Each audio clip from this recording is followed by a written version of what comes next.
What is up, guys? Malcolm back again from Majestic Skies.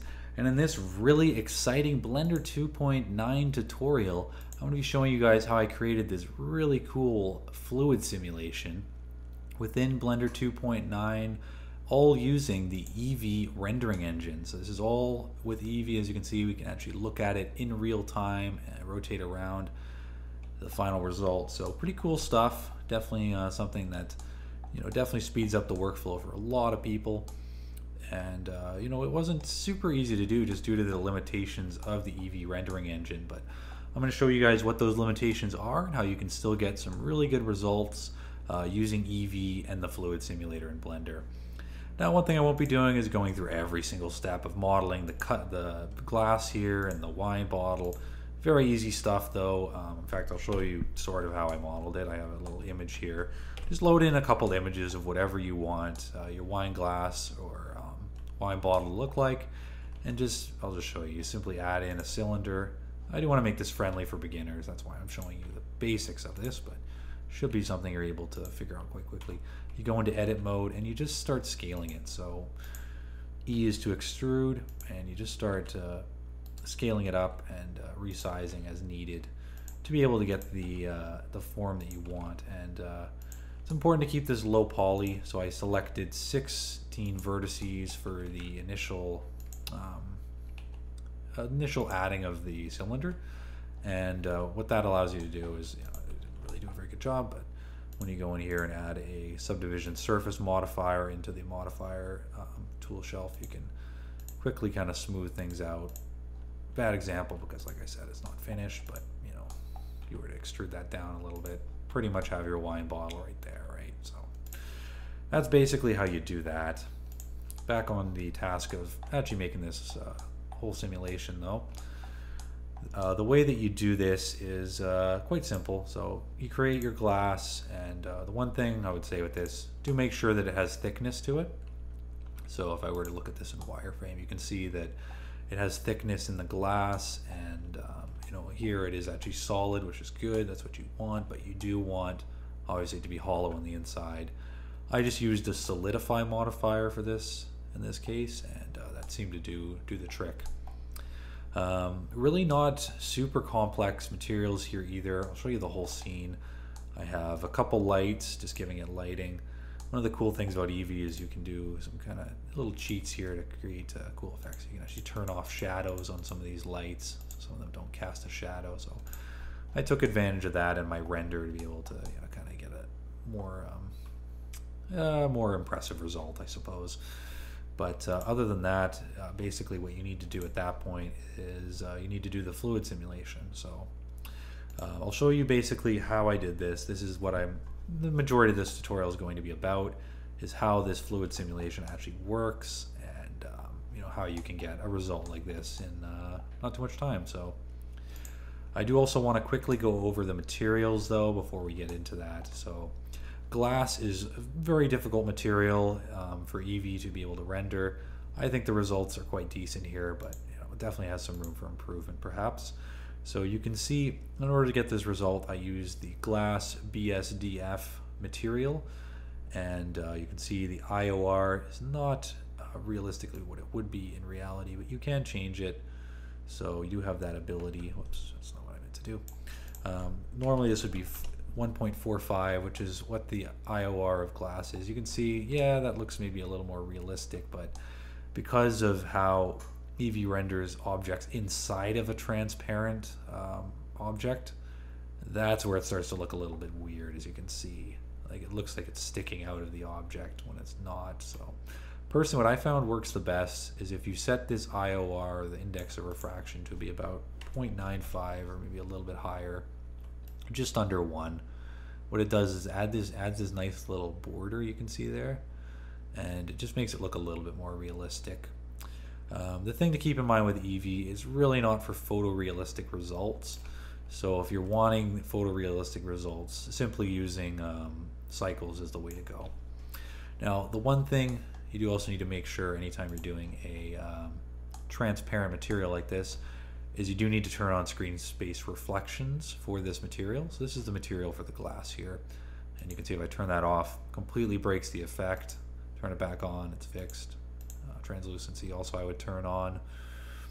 And obviously you can't change the color and the roughness, but so if you want kind of more of a stained glass, you can certainly do that. You can get some cool results here. So that's one of the cool things about Eevee in this regard, is you can quickly kind of change your results. So if you want to do something like that, you have that ability. But if you want just like a perfectly clear glass like that, it's very quick to be able to quickly preview those results. So personally, I think maybe something like that's probably a little bit more realistic, in all honesty. Something like maybe like right around that. Yeah, that looks a lot more realistic, hey? Maybe a tiny bit lower, actually. Maybe right about, yeah, right about there. You can see when it goes through the next material, it gets a big change there. But I think that looks about right to my eyes. So that looks a little more realistic. Maybe a little bit lower. But you get the idea. You can definitely play around with that. I'll talk about the wine material as well. Now, one of the quirks is, unfortunately, you can't do a transparent material within a transparent material at this time with the Eevee rendering engine. So you see I don't have screen space reflections turned on, but you see as soon as I turn it on to give it transparency, unfortunately, it kind of breaks the whole effect. Just with how the Eevee rendering engine works. So really, this is only going to work for, fluids that are very kind of very solid, so you can't really see through them. Wine's kind of like that. You can maybe see through it a little bit, but realistically you can't see through it too much in real life, so you kind of get away with it. So wine or milk or honey, or, well, I guess honey you can kind of see through, but materials such as that will be totally fine. Liquids such as that. So other than that, let's get into the tutorial. I just realized it's been 7 minutes already, so we gotta quickly go into this and show you how to do this fluid simulation. So what I'll do is I'll show you what the shape of this looks like, if I can. Yeah, what I'll do is I'll just free this bake, since I know that it won't take too much time to get it back. So this is our domain object here. We're just gonna go in here, and what we're going to do, where is that? Hold on, being dumb here. Okay, there we go. We're gonna go ahead and free this bake. So we're just gonna free that. Now you can see this is my domain, so I'll go back into solid view so you can get an idea here. So the fluid, I'm gonna hide this because it's getting in the way.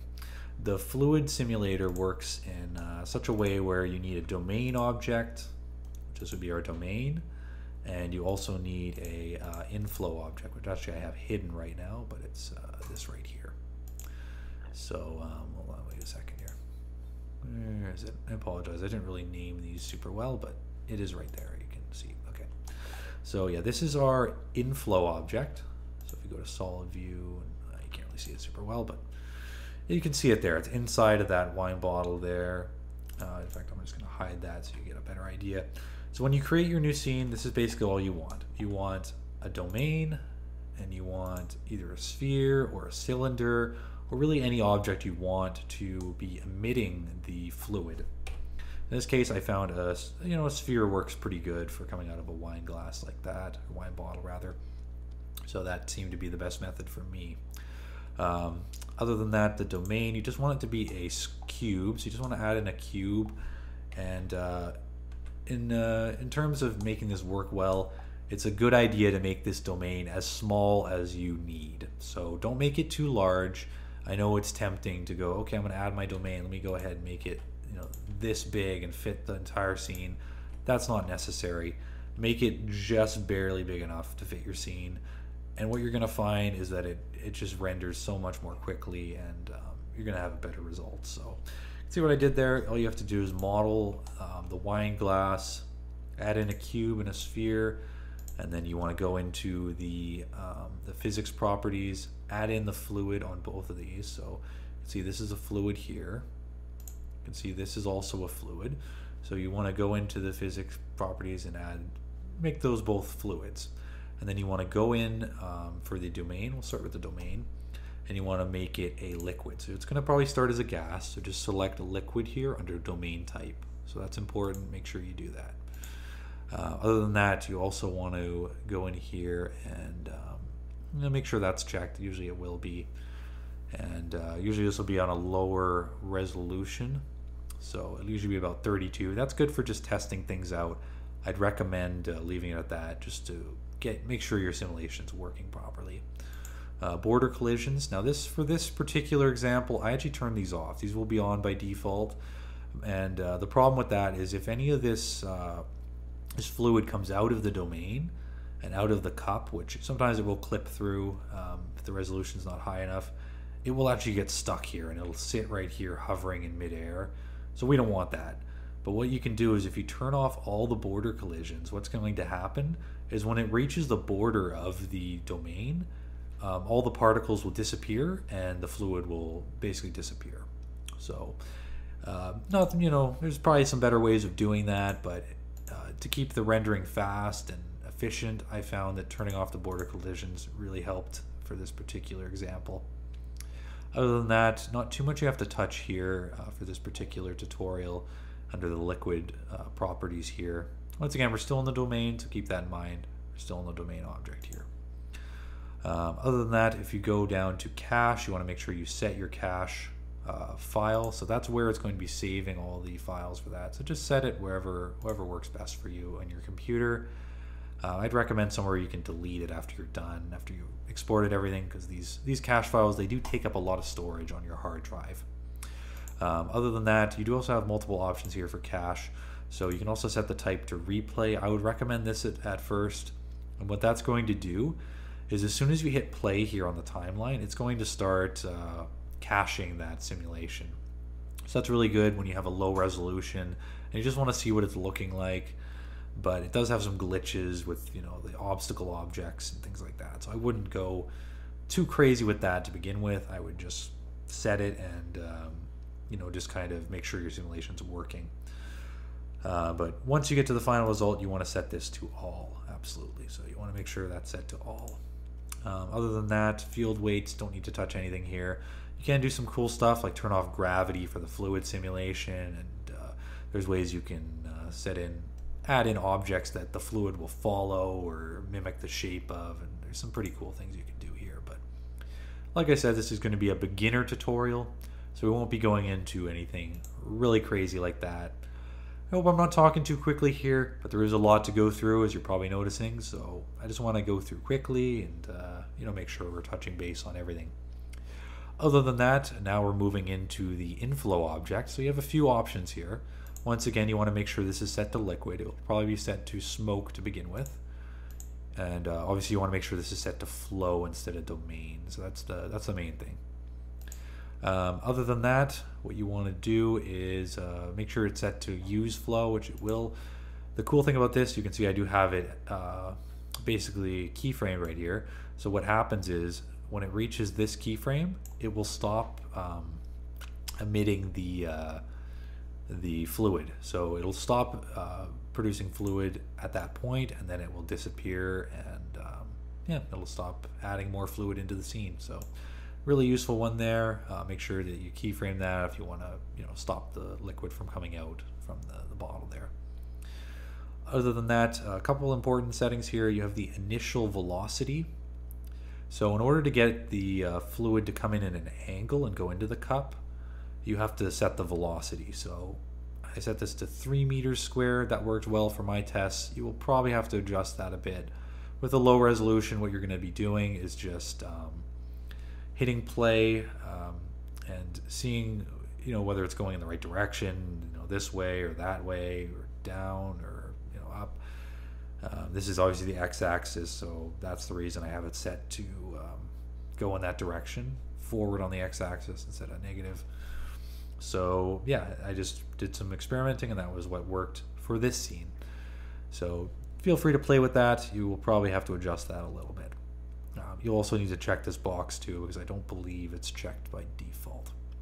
Other thing you have here, you do have the flow source. Right now, you really can only choose mesh, so that's not really to be too concerned with.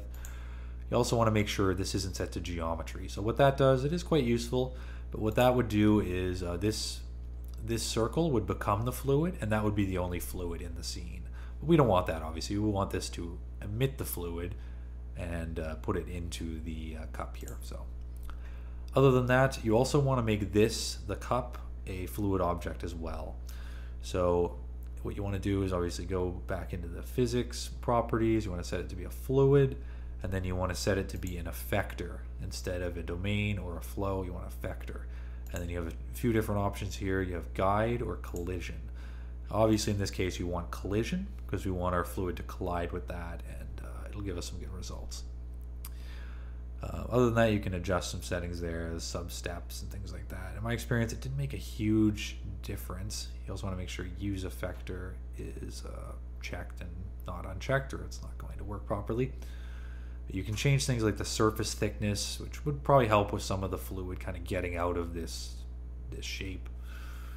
But in my experience, these settings seem to work well for me, which are basically default settings. I think I turned up the sub steps a little bit to make it a little more realistic.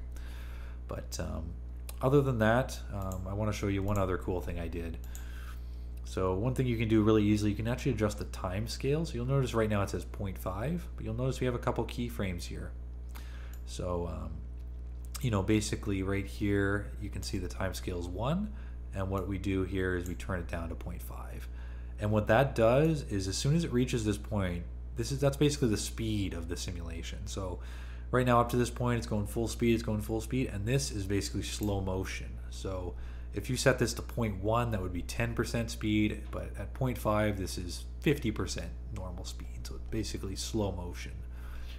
And I just wanted to kind of put that in, make it a little more exciting, and show you guys that you can do some pretty cool stuff with the fluid simulator other than just pressing the bake button and letting it do its thing.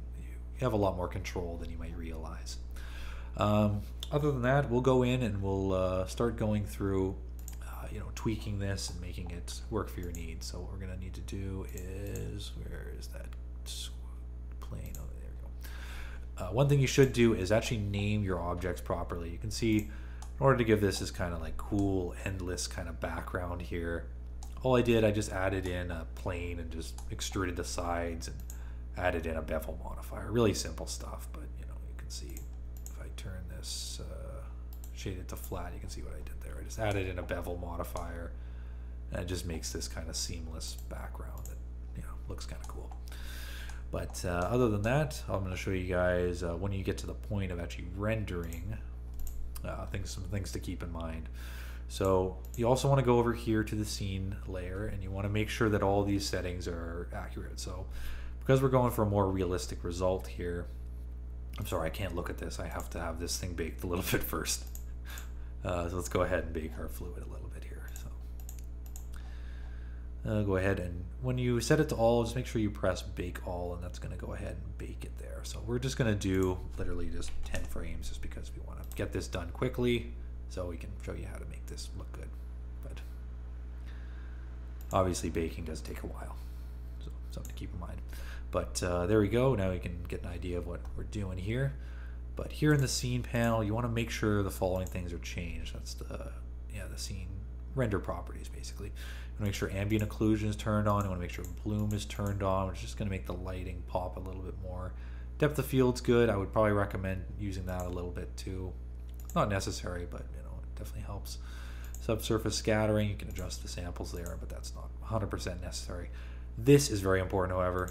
Screen space reflections, and you can see why right there when I turn it off. So make sure that's checked, and make sure refraction is checked as well, or otherwise you won't get any refraction for your glass, and it's not going to look very good. So by default, it's going to be set to half res trace, and that's going to ray trace at a lower resolution. Because literally this entire simulation is within this glass, we want to have it higher quality. So what you can do is you can turn up some of these settings. You can see you can adjust things like the thickness here, and that'll adjust sort of the thickness of the transparency. It's hard to see right now with the way things are right now, but feel free to experiment with these. You can see you can get some interesting results here if you kind of play with them. But we're not going to get too into that in this tutorial, but just make sure screen space reflections are turned on as well as refraction in that panel. Motion blur, that's also a good one if you want to use that one. So I'm going to go ahead and put that on. Actually, we'll put that on. Volumetrics, I don't really need to worry about. We don't really have volumetrics here. I'm just trying to make sure we've crossed everything off here. Film here, if you want to use transparent, that just gives you this transparent background. Otherwise, you can see I'm using a studio lighting setup, an HDR that's actually built in Blender. So if you want to take advantage of that, you just add it into the world scene. So you can see I just have this added in as a background and an equal rectangular texture. And yeah, you can see that's what that does. But if you don't want it to come through in your renders, which probably wouldn't in our case, but it's a good practice to just turn that on, and you're going to get all the detail with that that HDR, but it's not going to show up in your render. So that's what we want. Other than that, that's pretty much all the rendering settings sorted. What you're going to want to do when you're coming to your final render here is, sorry, I'm just mixed up here. There we go. You want to make sure that this is set to, you know, the time frame that you want. 24 frames per second, 1 to 120. That's going to be roughly 5 seconds. So this is about a 5-second animation. And, you know, we'll probably render this out in a few different angles for the final result. And you can see what's going on there. Normally this will be set about 64, by the way. I would turn the samples up on this. It looks pretty bad if you don't touch them at all. Hold on. I just skipped up. Okay, so I'll just show you. It looks pretty bad if you have the samples really low. So we'll go ahead and set this to the viewport to be like 12. Turn off the viewport. Make sure viewport disnoising is on. Well, in this case, you can't really tell, but trust me, it will look bad if you don't have the setting turned up high enough. So make sure that's at least, you know, 256, 128 minimum. Obviously, make sure you have a camera in your scene. Let's go ahead and add my wine bottle back in, which I believe is this. Yeah, there we go. So this, you know, just a few different materials. Got glossy material here. And this is more diffuse material. And it's all the same object, just added 3 different materials really quickly for each of these. So really simple stuff. But for the final render, I'm going to show you guys kind of the advantages of this. So we'll go ahead and do our full bake here at a really high resolution, which will take some time, but I'd recommend that at least 128. So we're going to go ahead and free this. You can see that's actually only at 90, so really not bad. Only 90 samples there. But I'm going to turn this up to, we'll say maybe 256. Which is going to take quite a while here, so I'm going to stop the video here and show you guys the final render and the kind of results you can get with a little bit of patience with the Eevee rendering engine and the fluid simulator. So I'll come back here in just a moment and show you guys what the final result is. Okay, welcome back, guys. So go ahead and don't set it to 256. I ended up setting it back down to 128. It just took too long, and then there was an issue after it finished. So yeah, unless you have like a really good supercomputer, don't set it up too high. But here you can see now it is rendered out at 128 samples, and we're still getting some really good results here. So you don't necessarily need the highest samples when you're dealing with such a small scene like this. A little higher would probably be better, but for the purposes of this tutorial, you can see we're getting quite a bit of good detail here. And here you can see any of the particles that are splashing up outside of the glass. Once they reach the bottom of the domain or the side of the domain, they do actually disappear. So that's the good news there. So I think at this point we're basically ready to render this out and see the final result. So let's go ahead and see how quickly we can render this out now. One issue there, it would be nice if that kind of, you know, leveled off a little bit smoother, but it's just an example. I believe you can actually animate the size of the emitter, or the inflow rather. So you can, you know, like scale it just on the z-axis, and then it would probably emit less as it kind of comes out at the end there. But obviously this is just for the purposes of this video, so you know, you get the idea. Obviously, it's up to you exactly what you want to do with this. This technique.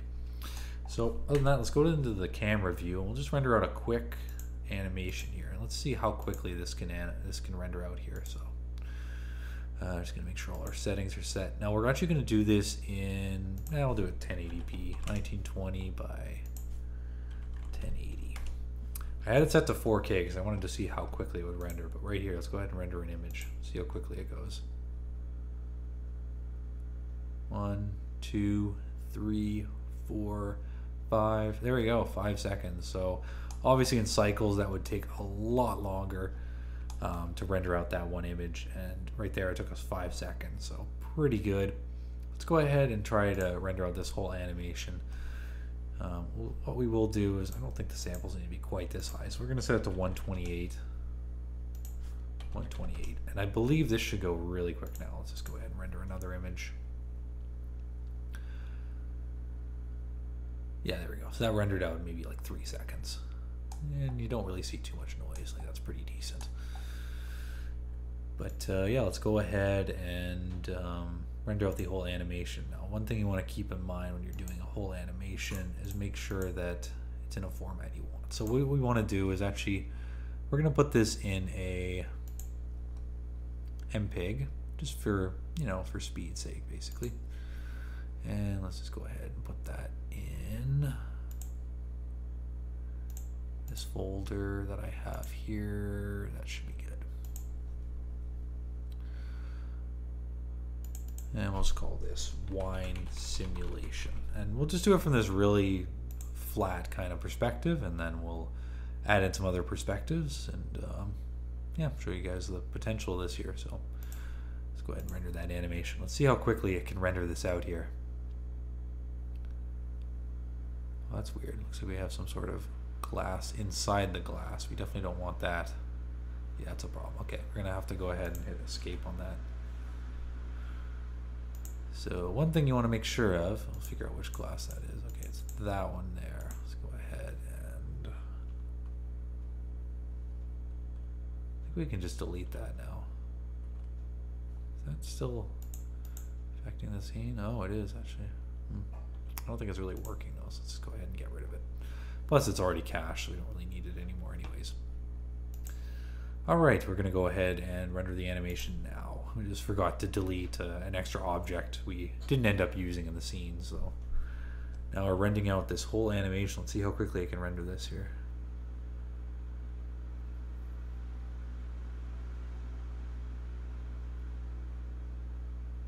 Not bad. It's probably a frame every maybe 3 seconds. 1, 2, 3, 4, 5. Okay, maybe every 5 seconds. So yeah, it's going to take a little bit for this to get going. So we'll just pause the video here, and we'll be back to show you guys the final results.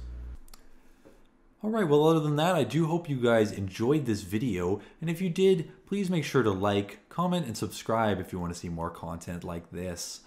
Other than that, also feel free to leave a comment down below if you want to see any particular tutorials done on this channel. I'm always happy to fit in as many tutorials as possible when I have the time.